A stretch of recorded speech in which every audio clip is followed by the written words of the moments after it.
Muchas gracias por continuar con nosotros. Damos paso a nuestra siguiente conferencia de la tarde. Perspectivas hacia un balance de emisiones neta cero, visión 2030-2050, a cargo de Daniel Sosa de Mave. Él es ingeniero ambiental, egresado del Instituto Politécnico Nacional, con una destacada trayectoria de más de 10 años en sustentabilidad corporativa, cambio climático y eficiencia energética. Su experiencia incluye roles de liderazgo en Céspedes, donde fue responsable de proyectos del programa GEI México, creando esquemas de acreditación y verificación de emisiones de gases de efecto invernadero. GEI. En la Asociación de Normalización y Certificación, coordinó proyectos internacionales enfocados en eficiencia energética, además del desarrollo de proyectos especializados. Ha participado en más de 100 procesos de verificación de reportes corporativos en emisiones de GEI para diferentes programas, desempeñando roles como verificador, líder experto, experto técnico y revisor independiente. Desde 2018 es gerente de sustentabilidad en Mave como responsable del diseño, implementación, coordinación y mejora continua del modelo y la estrategia corporativa de sustentabilidad para la empresa. Muchas gracias y gracias a todo el comité organizador de esta nueva edición del Congreso Internacional y agradecido también por todos los que nos acompañan.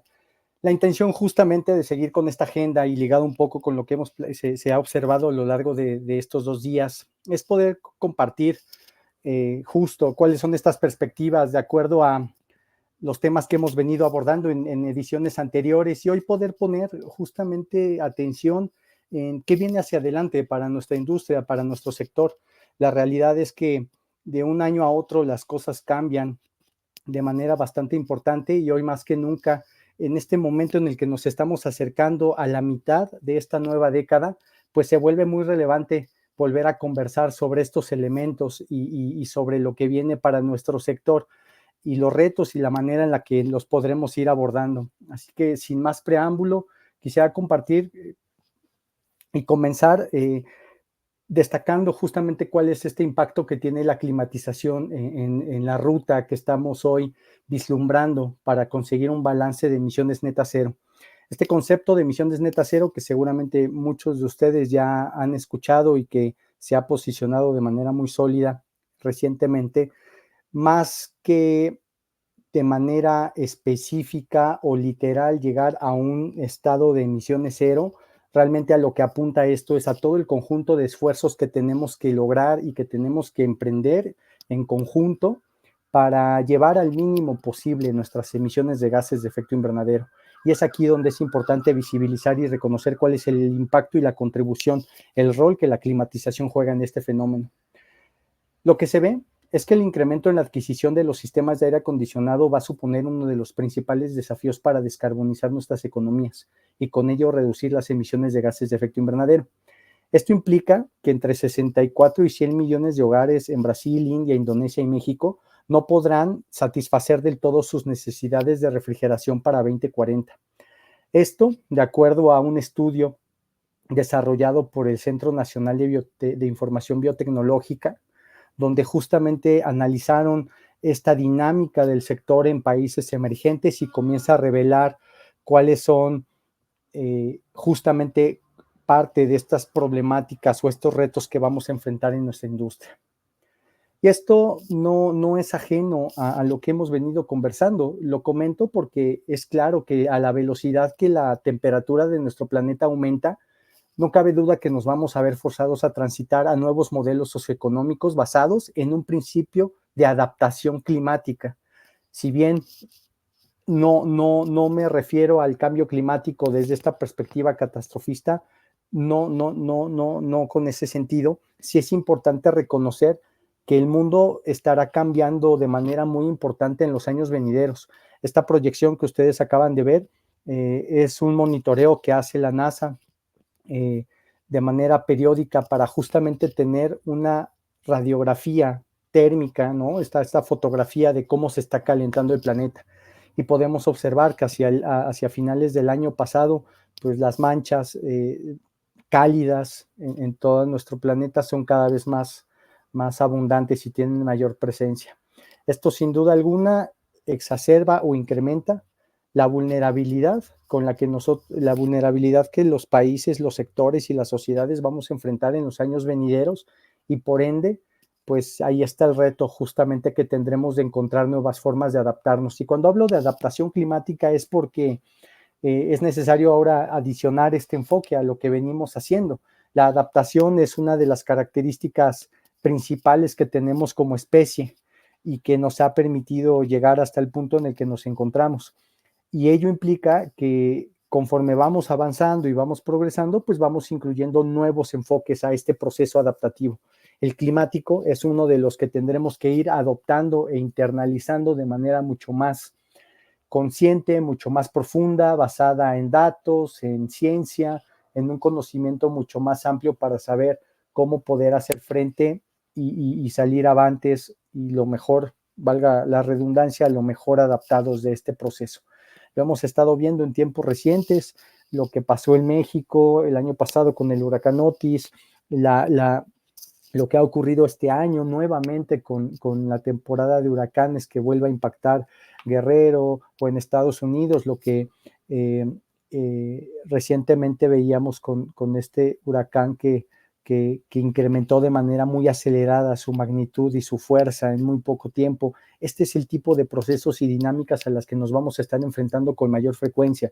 El mundo no se va a acabar, definitivamente no, pero sí que va a cambiar las reglas con las que jugamos actualmente, ¿no? Mayor precipitación donde antes no lo había, escasez de agua, sequías, olas de calor. Esto va a suponer retos muy importantes, y ahí es donde la climatización pues juega un papel muy importante, porque hoy justamente la climatización es una de las alternativas de confort, de bienestar y calidad de vida que se buscan en un entorno que cada vez se vuelve más cálido. Y la temperatura va a seguir aumentando. La evidencia científica nos dice que desde 1850, cada 30 años, la temperatura de nuestro planeta se vuelve más cálida respecto a los ciclos anteriores. Esto significa que esta temperatura se ha incrementado en alrededor de 5.8 veces hasta 2024. Y a diferencia de otros gases, el papel tan especial o particular, relevante que juegan los gases refrigerantes dentro de estos sistemas, pues tiene muchísima relevancia, ya que a diferencia de los otros gases de efecto invernadero, estos no provienen de fuentes naturales, son producto de actividades relacionadas con nuestros procesos industriales y con la creación de estos productos. En general, lo que se vislumbra es que estos gases, los gases refrigerantes que van montados a nuestros sistemas de climatización, son los gases de efecto invernadero más potentes y persistentes de todo este fenómeno. Y eso es algo que no podemos trivializar. Tenemos que poner foco en cómo vamos a ir impulsando la adaptación y la evolución de nuestro sector para que éste vaya creciendo también como lo ha hecho, pero con esta dinámica de irse empatando a las necesidades del entorno.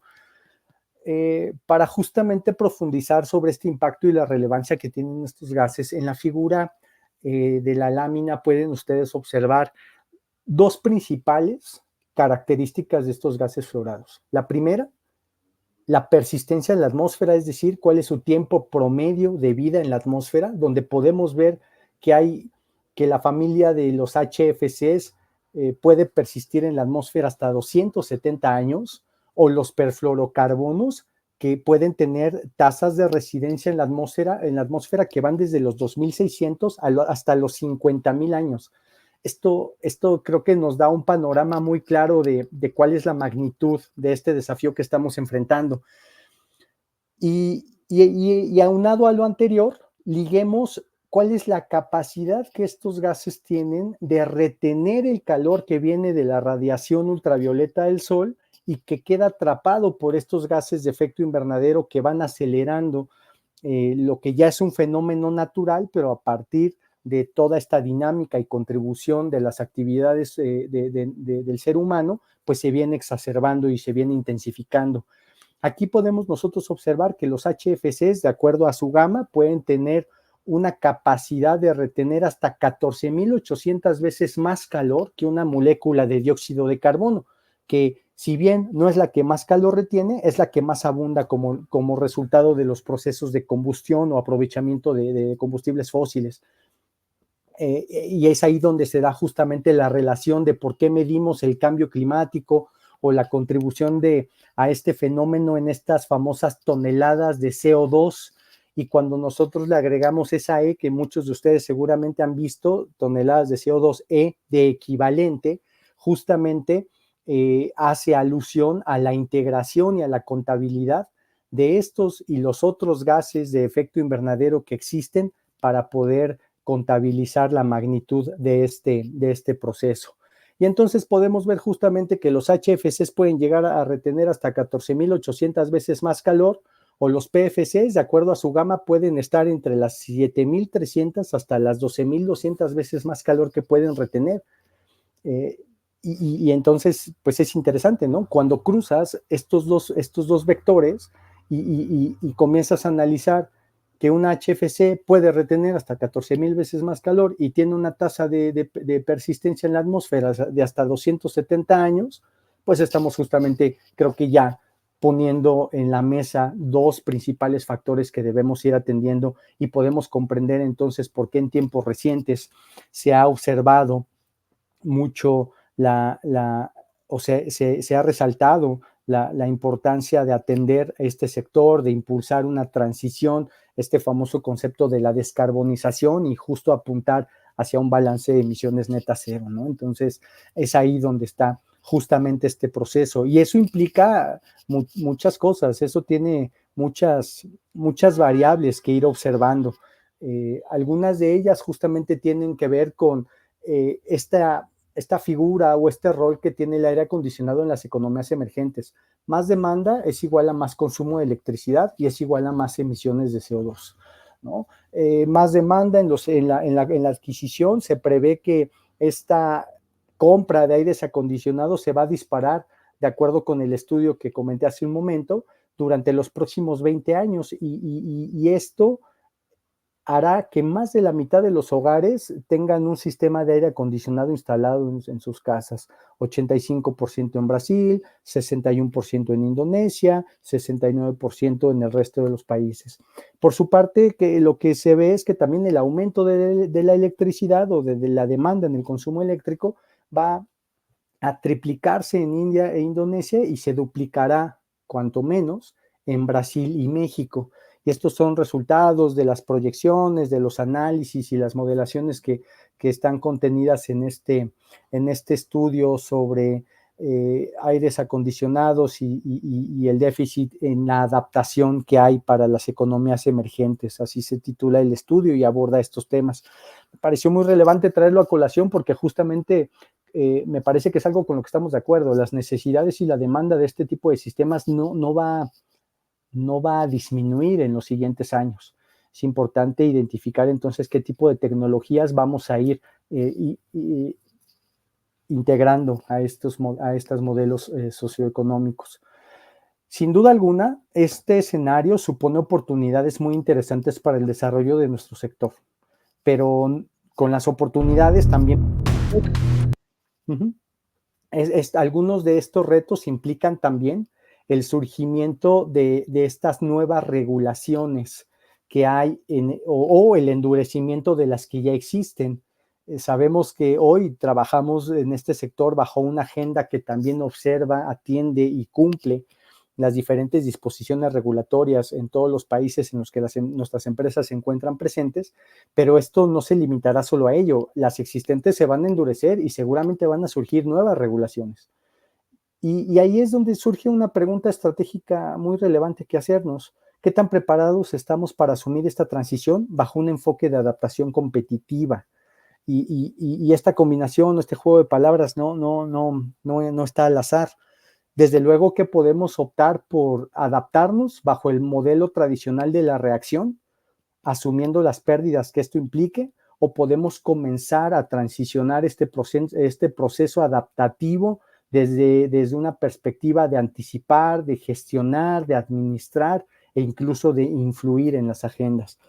Es ahí donde me parece que hay oportunidades muy relevantes para nuestro sector, y no solamente en el hecho de quedarnos pendientes de lo que pudiera estar surgiendo a nivel de las regulaciones. Y me encantaría decir que las regulaciones se suscriben solamente a nivel de gobiernos, pero no es así. Hoy el enfoque, ¿no? O el concepto o el principio de la regulación se ha extendido mucho más allá de los gobiernos y está cada vez más presente en la dinámica de la cadena de valor de nuestras organizaciones. Y entonces es ahí cuando se ve superado completamente este efecto de esperar a que surjan las normas, las leyes, los reglamentos, cuando comercialmente está acelerándose una dinámica que va a influir sobre la toma de decisiones que tengamos en nuestros negocios y va a demandar que nosotros integremos o adoptemos este enfoque a la sustentabilidad de nuestros procesos y, ojo, de nuestros productos también. ¿Cuál es esta visión hacia un 2050 ya no tan lejano? La realidad es que antes se hablaba de este tipo de estudios y se ponían estos dos grandes horizontes o estos hitos en 2030 y en 2050. Y hoy, mientras estamos charlando, repito, estamos llegando ya a la mitad de la década y de ahí nos quedarán 25 años para resolver grandes desafíos. Estos desafíos desde una perspectiva que plantea el Consejo Mundial Empresarial para el Desarrollo Sustentable y que hemos digerido de la siguiente forma, supone 3 momentos clave y todos ellos con el horizonte a apuntar la satisfacción de demanda de bienes y servicios que alrededor de los 9.700 millones de habitantes que estarán presentes en 2050 estarán exigiéndole a todos nuestros sectores económicos, ¿no? Y a los gobiernos. Esa es una buena noticia, sin duda alguna. El punto y el reto es cómo vamos a satisfacer la necesidad de tanta gente.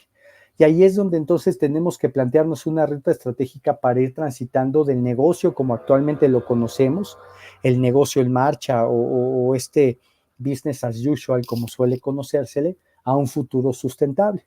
Y eso tiene implicaciones muy importantes. La primera, poder transitar exitosamente esta década que muchos expertos han denominado como la década turbulenta. Esta década turbulenta y que vaya que hay muchos fenómenos que desde la pandemia y demás vienen justamente ratificando esta gran magnitud de desafíos que estamos enfrentando, pues va a traer consigo. Esta década, sin duda alguna, ha traído crisis y también oportunidades en muchos de los ámbitos. Lo más importante es comenzar a revelar y a identificar los temas clave que están traccionando esta década desde el punto de vista de la sustentabilidad. Los actuales modelos de producción y consumo, la misma economía, el cuidado de los bosques. Mientras nosotros estamos charlando en este gran congreso de la implicación y las aportaciones que tiene la climatización y este enfoque hacia la descarbonización, hay muchas agendas que paralelamente se están dando. La Conferencia de las Partes de Naciones Unidas sobre Biodiversidad, que se celebra también, nos está celebrando, también supone muchos retos sobre otra de las agendas que tendremos que ir revelando en los años venideros, que es el impacto directo e indirecto que tiene toda la dinámica de las organizaciones y los gobiernos hacia la biodiversidad, bosques específicamente, pérdida de fauna, de naturaleza. Eso es muy importante. Recordemos que vivimos en un sistema y todo está interrelacionado, entonces no podemos transitar con una óptica de puertas adentro, donde pensemos que otros temas que de entrada no suenen directamente familiares a nuestro quehacer están totalmente desvinculados. No es así. Todo tiene una estrecha relación. Temas de agua, la movilidad, la vivienda, la generación de energía y electricidad cada vez pues, con menor impacto, el uso de materiales, el desempeño energético, la misma economía circular, que es otra de las grandes agendas que han tomado mucha fuerza en los últimos años, el cambio climático como uno de estos grandes fenómenos de tracción, las regulaciones, los temas sanitarios, de salud, pues sin duda alguna son algunos de los temas que están hoy flotando y están causando todas estas grandes convulsiones y estos retos que tenemos en nuestro planeta. Eso implica que tengamos que transitar y entrar y continuar esta segunda mitad de la década con adaptación y apertura, ¿no? Hoy la adaptación será el recurso más importante que va a determinar la fortaleza de las empresas. Ya lo vivimos en la pandemia. Y ahí tenemos que montarle otro gran input, que es la creatividad. Esta como un catalizador, un vector que se va a integrar al desarrollo de los productos más allá de su función original. Es decir, hoy las empresas tenemos que comenzar a pensar qué estamos haciendo con nuestros productos más allá de cumplir y satisfacer las necesidades primarias que estos tienen, cómo están impactando directa e indirectamente al entorno y cómo están contribuyendo a crear estas sociedades de bajo consumo, cómo están contribuyendo a este futuro sustentable. Y basado ¿qué? En estas soluciones de los entornos. Hoy ya no basta con hacer productos que cumplan la función, deben ser productos que además aporten soluciones basadas en estas necesidades del entorno. Y ahí es cuando la oportunidad se vuelve competitividad. Las empresas y los consumidores van a colaborar de manera mucho más estrecha en los tiempos recientes y en los venideros para crear conjuntamente productos y servicios que puedan justamente aterrizar y traducir cuáles son estas aspiraciones o estas demandas que tendrá la dinámica del consumo sobre soluciones cada vez de menor impacto o que apunten hacia tener un equilibrio. Luego entraremos entonces entre 2030 y 2040 a esta década del posicionamiento.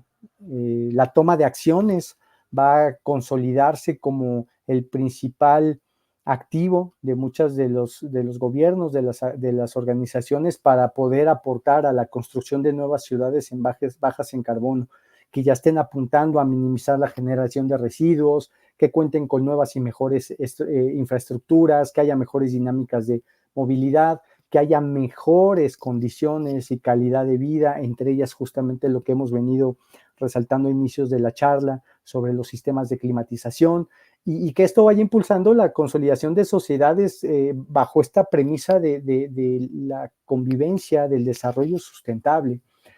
Serán tiempos de transformación donde la vida sustentable se comenzará a convertir en norma. Los ecosistemas y las empresas estarán cada vez más estrechamente relacionados para crear un valor compartido. Seguiremos encontrando maneras de hacer más con menos, gestionaremos el carbono y transitaremos a procesos productivos de ciclo cerrado. Habrá mejor transporte, calidad de vida y una mejor capacidad de respuesta. Eso es lo que se espera que podamos consolidar en este segundo tramo de 10 años, donde estaremos hablando de esta década de acción y posicionamiento. Y luego entonces, pues poder entrar francos a una década de permanencia, donde lo más importante no es llegar a las soluciones, no es encontrarlas, es hacer que éstas permanezcan y puedan entonces aportar estos resultados y beneficios que se están esperando. Ahí tendremos mucho más claridad y es donde esperamos que incluso este recambio generacional de los chiquillos que vienen atrás de nosotros, pues puedan influir de manera mucho más sustancial en todo lo que viene. Y que entonces ellos y los que lleguemos a esa década, pues podamos contribuir a estos nuevos equilibrios, a tener esta relación 4x10. La relación 4x10 habla de justamente o visibiliza la necesidad de transitar hacia la circularidad de los procesos, porque hoy se ve que es necesario multiplicar por 4 la eficiencia con la que aprovechamos los recursos naturales, pero todavía más importante, aprovechar por 10 la eficiencia con la que nosotros utilizamos los recursos y las materias ya existentes. ¿Qué significa esto? Esto no se basa en otra cosa más que en la tesis de que el planeta está cada vez más estresado, cada vez cuesta más trabajo obtener materias primas, ¿no? Y eso entonces encarece los costos de extracción, de transformación, de producción, y entonces el juego de cantidad y disponibilidad comienza a influir sustancialmente en los negocios. Entonces, la relación 4x10 se volverá un elemento muy importante para ir adoptando en los procesos productivos. Estaremos hablando de una reducción sostenida de las emisiones de dióxido de carbono, que si bien seguramente muchos de ustedes han escuchado que los escenarios pues son complicados, son retadores respecto a lograr o alcanzar este proceso de reducir las emisiones, y muchos de ustedes pensarán, oye, pues ya para qué lo hacemos, si dicen que el planeta sí va a rebasar ese famoso incremento de la temperatura en 1.5 grados, es importante no dejar de encontrar alternativas que nos ayuden a reducir tanto como sea posible o a ralentizar ese efecto. ¿Por qué? Porque si nosotros de pronto decidiéramos abandonar eh, este frente, esta causa, ¿no? Y ya no hacer nada y entonces continuar con un incremento desmedido de las emisiones de CO2, pues las situaciones se volverían mucho más adversas. Los escenarios de Naciones Unidas establecen que este límite para sí enfrentar y experimentar cambios muy estresantes en el planeta está entre 1.5 y 2 grados, pero más allá de 2 grados las condiciones iban a cambiar de manera muy drástica. Entonces, eh, ahí es donde debemos poner el foco de por qué es importante seguir trabajando y manteniendo los esfuerzos dirigidos a lograr este tipo de efectos y resultados. Tendremos que estar trabajando también en la conservación de los ecosistemas. Es importante reconocer el papel tan fundamental que juega la biodiversidad en todo este equilibrio. Sin biodiversidad no hay esta capacidad de restauración del planeta y eso me parece que por sí solo se explica. No podemos pensar que estamos dentro del proceso productivo solamente, hay que pensar en cómo está toda la dinámica exterior. Cero residuos es una justamente una dinámica, un principio que también se busca detonar. Esto está muy impulsado por la economía circular y se liga con la relación 4x10 que charlábamos. Las energías bajas en carbono tendrán que mantener su presencia e incrementarla en la medida de lo posible. Tendremos que respetar y entender mucho más qué nos quiere decir el planeta con estos tiempos para restaurarse, esta capacidad de carga que tiene el planeta de poder contener y soportar todos nuestros impactos, ¿no?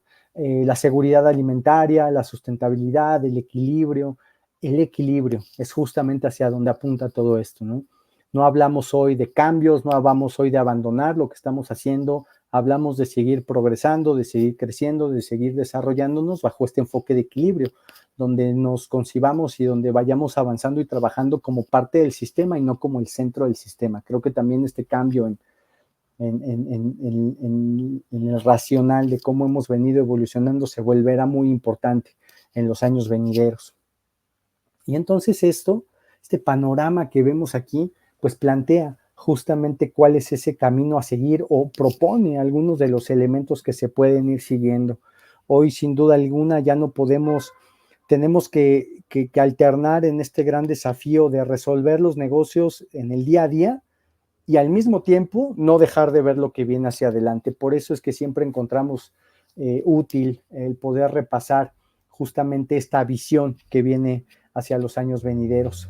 Y las señales del entorno son cada vez más evidentes, desde la hoja de ruta de Kigali, que es este instrumento adoptado en 2016, si no me equivoco, desde el marco de Naciones Unidas por todos los países signatarios, donde han acordado el sumar esfuerzos y han venido trabajando en lo que será este proceso de transformar, reducir y minimizar al máximo posible el uso de las sustancias que agotan la capa de ozono, los gases fluorados, las sustancias refrigerantes, etcétera. Y a partir de ahí es que cada país ha definido una agenda para poder cumplir con estos compromisos y poder accionar justamente la manera en la que vamos a estar logrando transitar a todo esto. Lo que ven en pantalla es el ejemplo de lo que México ha desarrollado como parte de sus instrumentos de política pública y para abordar este tema, y que están documentados en esta hoja de ruta para implementar la enmienda de Kigali en México. Esta define diferentes horizontes temporales en los que el uso de gases refrigerantes tendrá que ir entrando en una etapa de desuso y de salida, y con ello impulsar una transición tecnológica cada vez de menor impacto. Muy relevante lo que estamos abordando desde la descarbonización en esta edición de nuestro foro, porque justamente entre 2024 y 2029 está ya el periodo de transición de las tecnologías de los sistemas de aire acondicionado residenciales y comerciales. Entonces, aquí es donde se vuelve muy interesante. Entre 2024 y 2029 se prevé que podamos ir reduciendo hasta en un 10% el uso de estas sustancias, ir reconvirtiendo las tecnologías, migrando las tecnologías existentes a uso de gases refrigerantes de nueva generación, etcétera. Y eso implicará también pues que se vayan endureciendo o se vayan volviendo cada vez más restrictivos los permisos de importación de sustancias y de sustancias refrigerantes que estén entrando en esta fase de abandono, de desuso con base en la enmienda de Kigali. Este es un ejemplo de México, sin embargo, esto es algo que está presente en todos los países que han firmado la enmienda de Kigali. En nuestro continente son muchos los países que la tienen signada y será importante atender y entender justamente qué implicaciones tendrá para nuestros negocios. Pero estas señales del entorno no van solamente a nivel de la política desde la hoja de ruta, sino también van hasta la regulación del carbono aplicada al producto. Algo que me pareció muy útil poderles compartir es este listado de productos de refrigeración asociados a una ruta de emisiones asociado a una ruta de emisiones netas cero que publicó la Agencia de Investigación Ambiental en Londres. Y esto con la intención justamente de comenzar a generar o a influir en la dinámica que el sector va a tener. Esto me parece muy relevante porque hoy ya estamos hablando entonces de cómo se descoloca las regulaciones y el enfoque de lo que hacemos son desde el nivel de organización de nuestros procesos productivos para ya comenzar a poner el ojo en algo que se volverá determinante para la sustentabilidad de nuestros negocios y que es la divulgación y la rendición de cuentas de los impactos ambientales a nivel de nuestros productos. Este listado lo que muestra justamente es un conjunto aborda o está enfocada a un conjunto de sectores, ¿no? Donde se espera que las prácticas o la transición hacia esta descarbonización se pueda ir dando, ¿no? Desde los sistemas de aire acondicionado domésticos hasta aquellos comerciales, industriales, en el transporte, etcétera. Pero entonces ya comienza a visibilizar a quiénes y comienza a poner en la mesa el qué se necesita. Este es un ejemplo, justamente una tabla extraída del documento tal cual, donde ya se habla de un listado donde se revela información del productor, el modelo del producto, el tipo de refrigerante que se está utilizando, divulgar cuál es el impacto de potencial de calentamiento global que charlábamos hace unos momentos, estándares de eficiencia energética con los que se debe cumplir, e incluso si se cuenta con un esquema de servicio, ¿no? Esto es tremendo de comenzar a entender y a reconocer en nuestro sector. Ya estamos hablando hoy de una necesidad de abrir y comenzar a divulgar este tipo de impactos. Y esto no va a cambiar. Lo que podemos anticipar bajo este contexto es que lo que vendrá en unos años, me atrevería a decir que más en el corto plazo que en el mediano, será el comenzar a hablar ya del ecoetiquetado de los productos, donde podamos entonces nosotros aterrizar la contabilidad y comunicar los impactos ambientales de nuestros productos desde un enfoque de ciclo de vida que sea información disponible para nuestros grupos de interés. Y antes se pensaba que esto solamente iba a estar en el nicho de los consumidores, pero no es así. Hoy me parece que esto ya se ha posicionado de manera muy sólida para revelar que son los grupos de interés extendidos los que estarán demandando información al respecto. Gobiernos, bancos, accionistas, sí, clientes, consumidores finales. Hoy son cada vez más los actores y las audiencias que están requiriendo este tipo de información divulgada por parte de las organizaciones. Entonces, pues no podemos hacerla a un lado y tenemos que justamente comenzar a entender qué va a implicar eso para nuestros negocios. Y justo hablando de lo que implica, lo que nosotros hemos podido identificar es que este coetiquetado va a abordar al menos 4 ejes y podría contener o demandar información en al menos 9 categorías de desempeño ambiental del producto. Emisiones, hablando de la huella de carbono que ostentan nuestros productos desde la extracción de sus materias primas hasta su fin de vida. Hablar de la energía desde 2 perspectivas, la intensidad energética, entendida como la cantidad de energía utilizada en todo el ciclo de vida para fabricar ese producto y durante sus otras fases de uso y descarte, y también la eficiencia energética, es decir, el consumo de energía de esos productos durante su fase de vida útil. Temas de agua, donde estaremos hablando desde el mismo enfoque de la energía en términos de cuánta agua directa e indirectamente se ha utilizado para fabricar ese producto o está contenida en ese producto desde la perspectiva del ciclo de vida. Para aquellos productos que tengan un consumo de agua, pues hablará también de la eficiencia hídrica en términos de la cantidad de litros al año que estos consumirán a lo largo de su vida útil. Y hablando de los materiales, justamente se abordarán temas como el contenido de materiales reciclados, los índices de reciclabilidad del producto una vez terminada su vida útil, los índices de reparabilidad, algo que ya está presente y existe al menos de manera piloto, lo hemos identificado en países como España, y también se hablará de los índices de circularidad, ¿no? Esto solo por citar algunos de los elementos que vale la pena comenzar a tener en el radar para lo que será nuestra industria y cómo debemos ir entendiendo que la descarbonización ya no nada más se refiere a un tema del carbono y el producto en su fase útil o lo que pasa en mi planta, sino esto abre la caja y nos obliga a abrir la mente y observar nuestros procesos ya en el todo. Esto supone retos, sin duda alguna. Entre ellos está el hecho de cómo lograremos habilitar un lenguaje sencillo y común que impulse una dinámica de producción y consumo sustentable.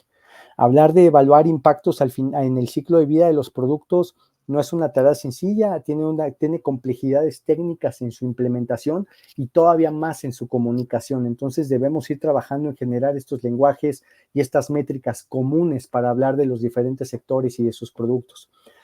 A nivel de las organizaciones, pues tendremos que abordar este desarrollo de capacidades técnicas para evaluar y analizar estos impactos a nivel del producto bajo un enfoque de ciclo de vida.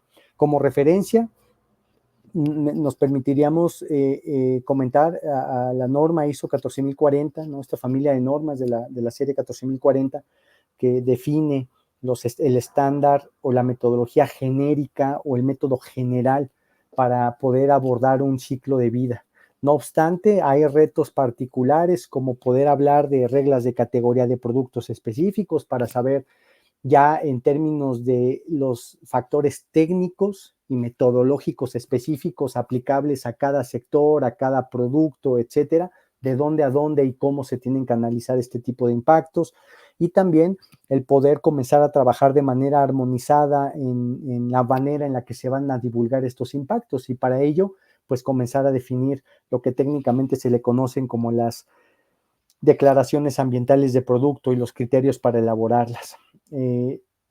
Eso aunado también a las regulaciones emergentes y que cada vez son más aceleradas en materia de circularidad, ya lo charlamos, de coetiqueta, de responsabilidad extendida del productor, temas relevantes como la obsolescencia programada, los índices de reparabilidad, es decir, tantas regulaciones que van a tener un impacto y una influencia material y potencial en la economía, en el proceso y en el posicionamiento de nuestros negocios.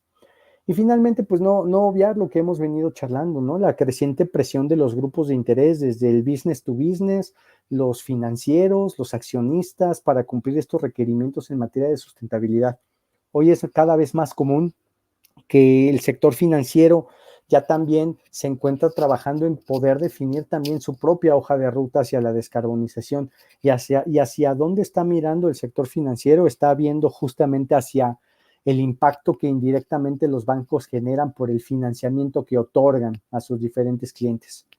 Hay metodologías específicas que contabilizan esos impactos y hoy se insta a la banca a comenzar a definir objetivos para dejar de financiar o de contribuir a la descarbonización de algunos sectores. Y esto se traduce en algunos productos financieros como algunos de ustedes seguramente ya habrán escuchado, los bonos ligados a la sustentabilidad, donde no es otra cosa más que un préstamo que el banco te otorga a una tasa preferencial o diferenciada, amarrado a un indicador de desempeño en sustentabilidad. Entonces, ahí hay oportunidades, pero es la nueva dinámica en la que estamos nosotros justamente desarrollándonos, ¿no? ¿Cuál es el mayor reto hacia la descarbonización y este balance de emisiones neta cero? Pues radica en adoptar justamente o en comenzar ya a trabajar en un enfoque de ciclo de vida del producto, más allá del puerta a puerta. Y esto implica hacerlo en dos niveles o en dos enfoques. En lo general, hablando de la estrategia de negocio, donde analicemos el impacto de nuestra organización, definamos una estrategia, establezcamos acciones y comuniquemos los impactos. Y entonces comenzamos a entender dónde estamos parados, comencemos a visibilizar equipos dedicados a abordar este tipo de temas en nuestras organizaciones, trabajemos de manera aliada con nuestras áreas de inteligencia regulatoria para saber qué es lo que viene adelante en estas materias y entonces pasemos de esta reacción a la acción anticipada, gestionada, ¿no? Administrada. Eso se volverá muy importante.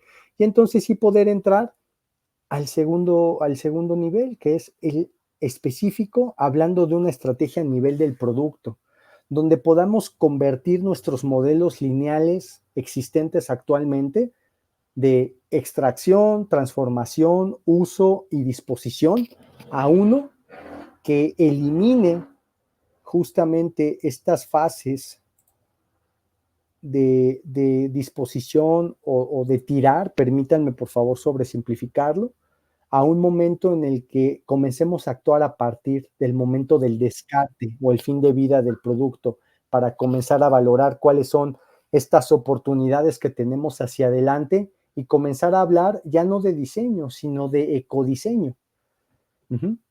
Asumiendo y comenzando a esbozar a los productos en su todo desde el momento en el que son concebidos.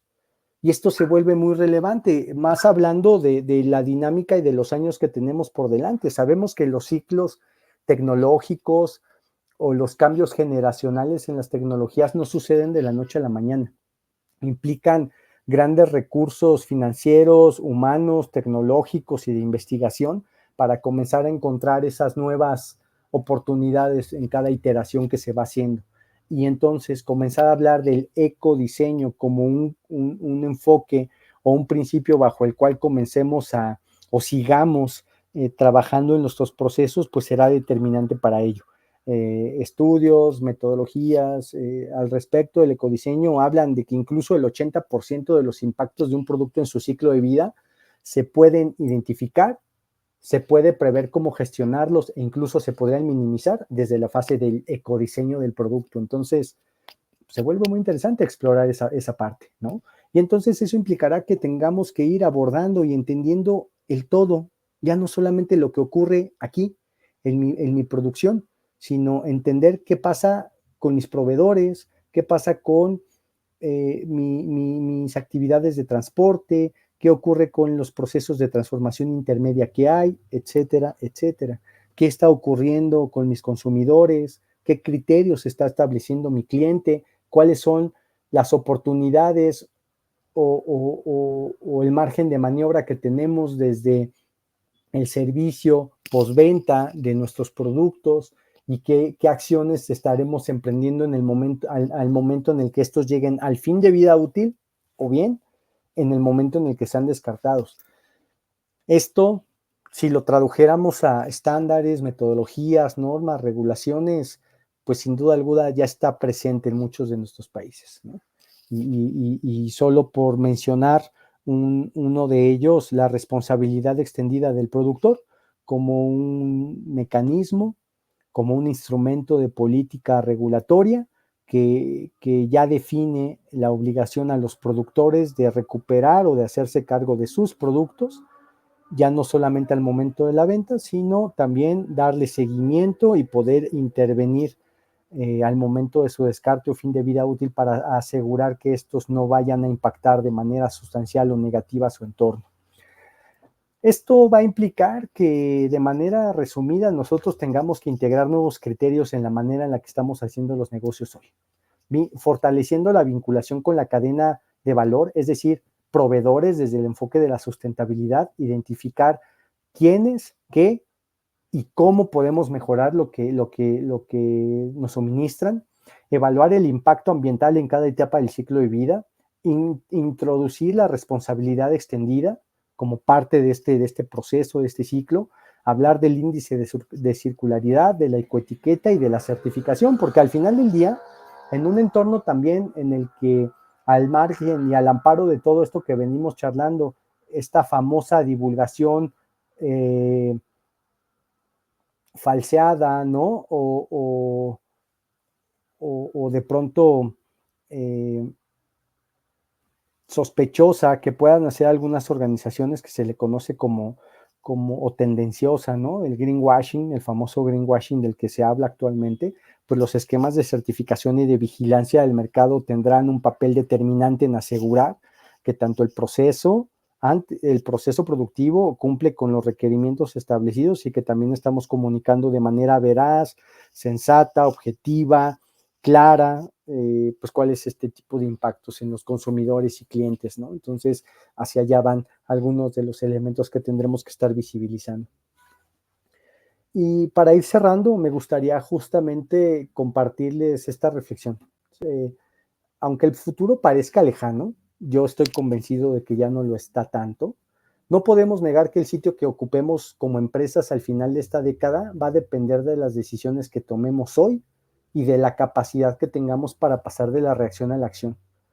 Porque es importante siempre, siempre recordar que los objetos están más cerca de lo que parecen. Y eso es algo que nos lo recuerdan siempre los espejos de retrovisor, de los retrovisores del auto, ¿no? Puede parecer lejos, pero no lo está tanto. Hoy estamos a 5 años del 2030, estamos a 25 años de un 2050 que se muestra sin duda alguna desafiante, con muchos retos, pero que hay que abordar, hay que hablarlo y hay que, ¿por qué no decirlo así? Hay que impulsar a nuestras organizaciones a entrar de nuevo a esta situación incómoda de decir cómo nos vamos a adaptar a lo que viene. No me resta más que agradecer profundamente su atención. Les agradezco mucho a quienes se han interesado en esta charla, nuevamente al comité organizador de esta edición 2024 de nuestro Congreso Internacional de Climatización y a todo el equipo de apoyo y staff que nos ha permitido a nosotros poder llegar a ustedes con estos mensajes. Así que muchas gracias y me permito devolver los micrófonos a nuestra moderadora. Muchas gracias a todos. Muchas gracias a ti, Daniel, y muchas gracias a Mabe por el contenido presentado. Antes de pasar a las primeras preguntas, te comparto los saludos y felicitaciones por el contenido presentado. Tenemos audiencia de bastantes lugares de Latinoamérica y del interior de la República Mexicana. Encantado, muy, muy agradecido a ustedes. Muchas gracias a ti.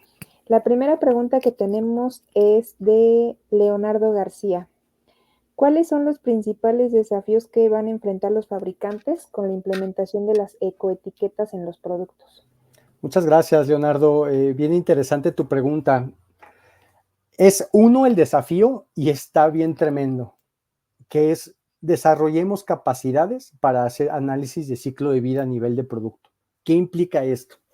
El análisis de ciclo de vida es una metodología que es la base justamente y será la base para la circularidad, para el ecoetiquetado, incluso para que ustedes puedan identificar en sus productos cuáles son las alternativas o las rutas que podemos implementar hacia la mejora, y consiste justamente en desmenuzar el ciclo de vida de un producto considerando todas las etapas que mostrábamos en la pantalla de este ciclo de vida, y entonces poder contabilizar cuáles son todos estos flujos de entrada y salida que hay en cada una de las etapas y contabilizar sus impactos. Yo resumiría que el ciclo de vida, de manera muy sencilla, no es otra cosa más que cuantificar y analizar los impactos que un producto tiene al aire, al agua, al suelo, cómo contribuye al deterioro de la salud humana y cómo contribuye a la escasez de la materia prima desde su ciclo de vida. Si tu producto dura 5 años, 10 años, 15 años, tienes que hacer esa iteración para entender cuál será la magnitud de ese impacto. Y el análisis de ciclo de vida tiene diferentes categorías de análisis. Cambio climático, como ya lo veíamos, uso de agua, consumo de energía, escasez de recursos. Entonces, vamos a tener que crear eso. ¿El reto dónde está?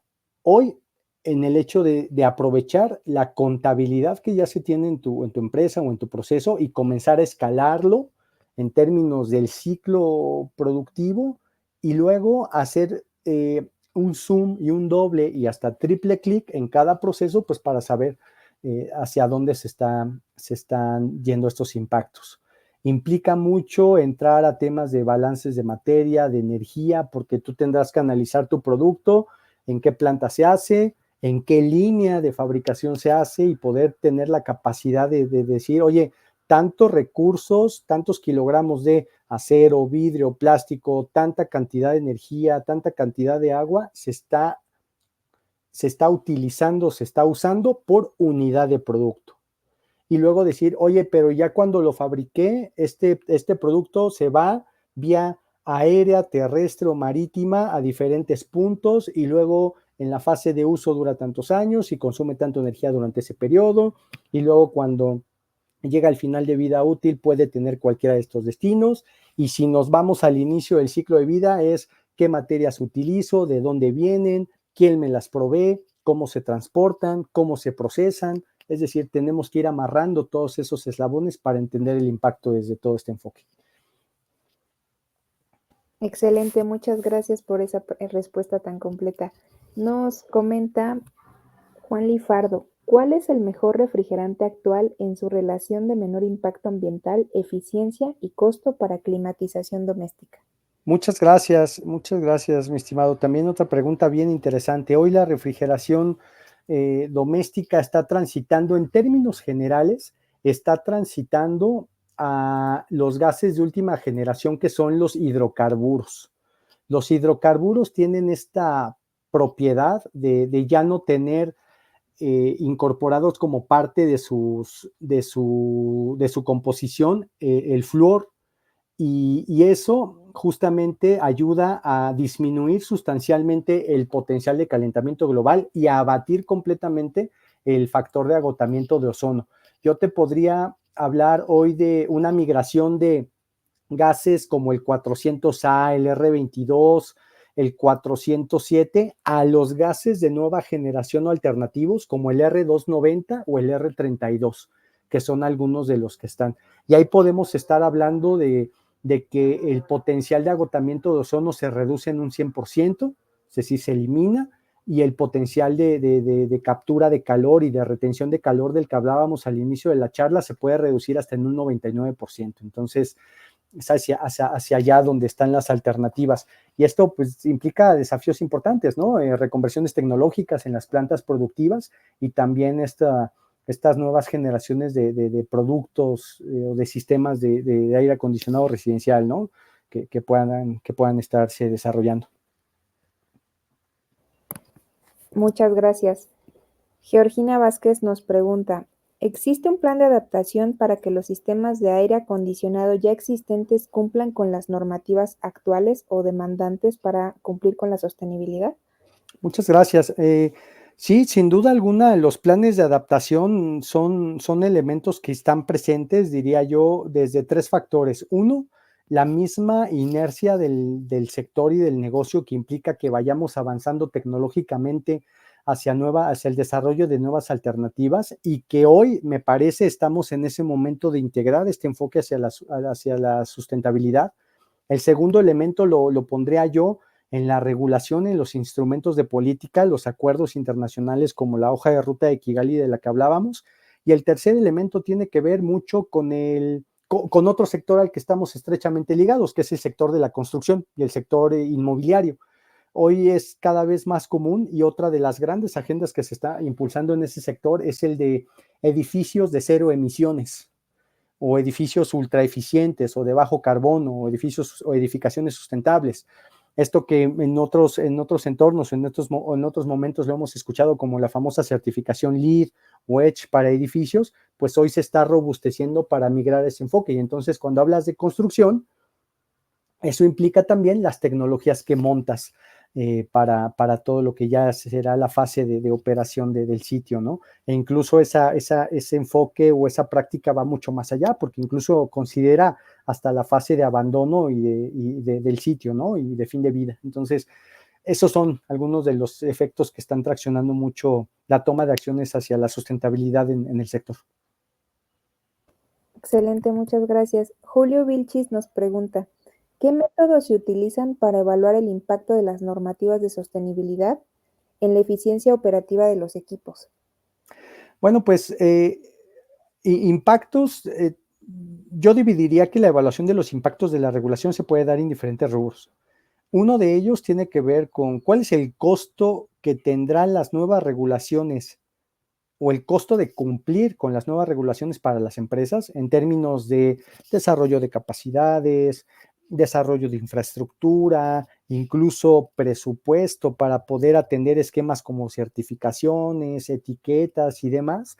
Y otro nivel de impacto económico que tiene que ver justamente con cuál es también el efecto que tendrá las regulaciones, el ecoetiquetado, en lo que será ya pues digamos, la potencial y la oportunidad de venta, de colocación que eso tendrá, ¿no? Eso me parece que tiene otro costo muy relevante.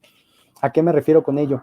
Esto abrirá la puerta a un elemento clave que es la sustentabilidad como atributo para mejorar el posicionamiento comercial y competitivo de los productos, y entonces atraer más oportunidades de venta, ¿no? Entonces creo que desde ahí hay distintas perspectivas desde las cuales se puede analizar. Lo resumiría en costos de cumplimiento, costos de implementación y oportunidades comerciales, ¿no? Excelente, muchas gracias. Edgar Ventura nos pregunta, de manera individual, ¿cómo podemos contribuir a las estrategias de reducción de la huella de carbono en consonancia con las normativas? Muchas gracias, Edgar. Pues sin duda alguna, híjole, yo creo que como consumidores tenemos nosotros un papel bien importante que hacer, y diría yo, la demanda, la demanda de bienes y servicios influye directamente en la dinámica de las empresas y en el tipo de ofertas y soluciones que estamos hoy generando. ¿Cómo contribuir desde lo individual? Buscando o integrando también a nuestros otros criterios en la toma de decisiones de productos, que sin duda alguna van, diría yo, el más importante hoy sigue siendo la economía, el costo del producto, la función, costos, atributos como la estética, el tipo de uso que le vamos a dar. También comenzar a valorar cuál es el impacto ambiental que los productos tendrán, o los productos que estamos visualizando adquirir tienen. Hoy basta con simplemente analizar las etiquetas de eficiencia energética que tienen montadas ya algunos productos, o echarle un vistazo a las especificaciones que tiene, preguntarle a los ejecutivos de venta en piso cuando vayamos a un producto, preguntar sobre oye, ¿qué impacto tiene? ¿Cómo contribuye? ¿Qué pasa con mi producto cuando ya llega al final de su vida útil, o lo decido descartar? ¿Lo recuperan? ¿Se tira así como así? Es decir, tenemos como consumidores que comenzar a hacer ese tipo de cuestionamientos y a integrarlo en nuestra toma de decisiones. Y también uno de los factores muy importantes está en comenzar a mejorar la comprensión sobre cuál es la mejor manera de utilizar nuestros productos, ¿no? Nuestros sistemas de climatización, de aire acondicionado residenciales, oye, ¿qué implica la capacidad de enfriamiento? ¿Cuál es la temperatura óptima? ¿Para qué superficies o espacios está definido? ¿Qué gas refrigerante utiliza? Etcétera, ¿no? Entonces, tiempos de uso óptimos, mantenimientos, recambios, etcétera. Creo que desde ahí podemos contribuir mucho nosotros a este cambio en la dinámica. Muchas gracias. Tenemos la siguiente pregunta por parte de Humberto García. ¿Hay estrategias ya para educar a los consumidores sobre el significado y la importancia de las ecoetiquetas en los equipos de aire acondicionado? Muchas gracias, mi estimado. Diría yo, es un proceso que está incipientemente naciendo, no solo en nuestro sector, me parece que en general la materia de comunicar los impactos en el ciclo de vida de productos es algo que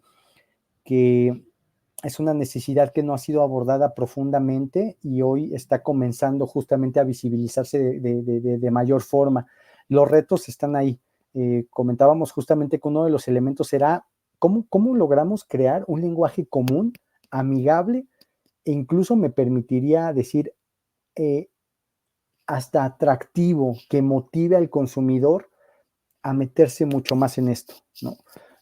Hoy están haciendo, no solo para nuestra industria, al menos en este lado, en esta parte, nuestra región de Latinoamérica, es algo que está surgiendo y que tendremos que ir madurando y aprovechando, ¿no?